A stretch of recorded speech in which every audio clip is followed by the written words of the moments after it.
All right. No. Sorry. We've got another question. You won't be disappointed. This is Q&A live from the Festival of Very Dangerous Ideas. Our next question comes from Oliver Damien. My question is to the panel. If the selfish and blind pursuit of genes to propagate is what drove single cells to evolve into complex life forms, which includes us, can we say that the blind pursuit of profit is what drives civilization forward? And we should not stop it just because we don't like what we see now, given that the future cannot be fully imagined by someone on a lower level of evolution. Slavoj. It's maybe too philosophical question, but just a brief point.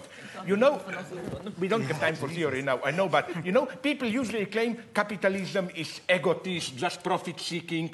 No, I claim that what all good Marxist and theologists know, capitalism is implicitly, in a perverted way, religiously ethical. It's capital must circulate even if we all drop dead and so on. Like you have a metaphysical entity which has priority over our most immediate utilitarian concerns. So for me, what we need against capitalist greed is not some Christian morality, but good old-fashioned utilitarian egotism.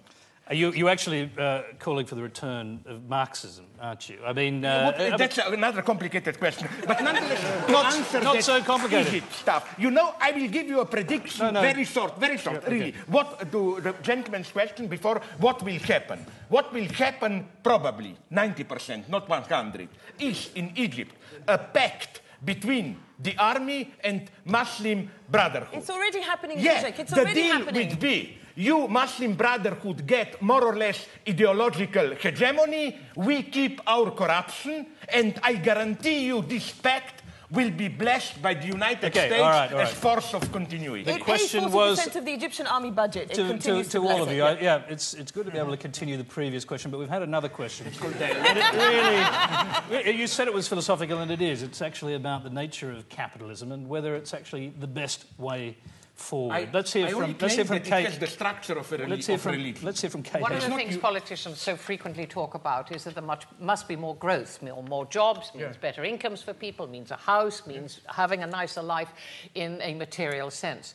And there is quite a lot of thought nowadays, perhaps coming from some quarters, about, well, is growth the thing we mean? When we go over the green fields, we eat all the food, we suck the goodness from the land, so it's hard to do anything. We do ever more in the way of smart travel and at greater speed. And I think there is a good argument, but not a popular one. And when it's one of the things which we all embracing, wouldn't it be wonderful if we just grew our own vegetables and we didn't get into the car and use all of this petrol and we didn't need new clothes every so often. It's a wonderful idea, except for me. But the idea of growth per se, I think, does need to be questioned, not at the cost of not letting people who are hungry stay hungry. And there's the difficult thing in this world. But I do think we need to think about how we could live life and be happier and warm, comfortable and full of food without endlessly building more, destroying the environment and living at a greater speed. Let's go to John. I agree with you only on one point. I don't think people want to be happy. I mean, it's quite serious. Your name is not John. This is John. Yeah, no, Kate's absolutely right. Capitalism isn't the problem. Growth is the problem. When you have companies, I know you're going to hate this, but when you have companies that take psychopathy as a business model, like the American health insurance industry, where they'll try everything they can to deny claims. I told the story a couple of weeks ago of a little girl who died of leukemia because her health insurance company found a loophole and denied her the claim. That's the problem. Now, you know, is capitalism to blame for that? No, what the problem in that is this kind of lust for growth. And there's a classic one in the pharmacology companies and the pharmaceutical companies in the medicalization of the human condition. Yeah. Oh my God. You do this, you do that. Well, you know that the Manual of Mental Disorders used to be a pamphlet, 65 pages. It's now 886 pages. My problem is I don't think evolution explains all of life, so it shouldn't explain all of And you realise that the pharmaceutical industry in America is actually creating disorders such as childhood. Part of capitalism. Can I ask you, Slavoj, I'll take the risk and ask you a question. Your own risk, your own risk. Yeah. Okay, well, I mean, do you really see a return to communism? No. Marxism is the answer, because... No, as I said yesterday... Don't be afraid, join us, come back. You've had your anti-communist fun. It's time to get serious again. Okay, I can Who tell said you that? more jokes, but what I'm simply saying is that we are obviously approaching today some serious problems, ecology and so on. I don't think in the long term these problems can be solved within the liberal capitalist democratic frame. I'm the first to admit, my gosh, I'm sorry to inform you, but I was a kind of a dissident. I was 5 years unemployed. I was not allowed to teach. So all I'm saying is that the problems are still here, which are the problems of commons, the problems of communism. As I said yesterday, communism is obviously not an answer, the 20th century communism. But sorry to tell you, the problems are here, and they will not run away. Okay. Tony, I'd like to answer your question, actually, by answering it along with two other questions. So it's going to be your question, WikiLeaks, and the Arab Spring, quote unquote. Because... As long as it's quick. I will try to talk very fast.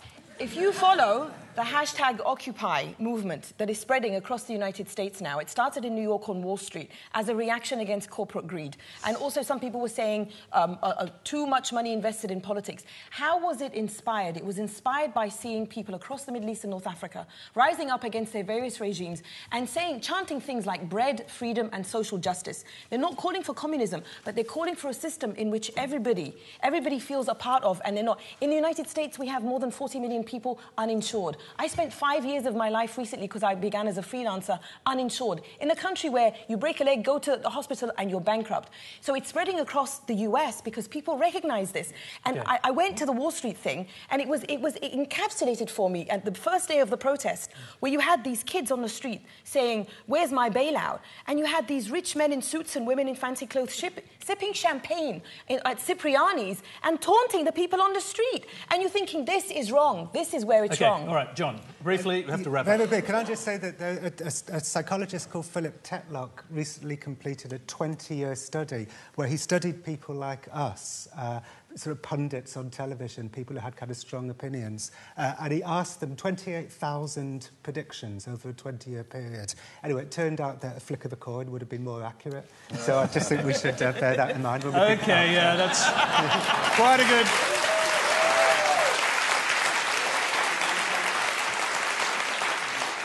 Okay, we don't have time to flip the coin, sadly. That's all we have time for. Please thank the Sydney Opera House and our wonderful panel of dangerous thinkers, Kate Adie, Slavoj Zizek, John Ronson, Mona Iltahawe, and Greg Sheridan.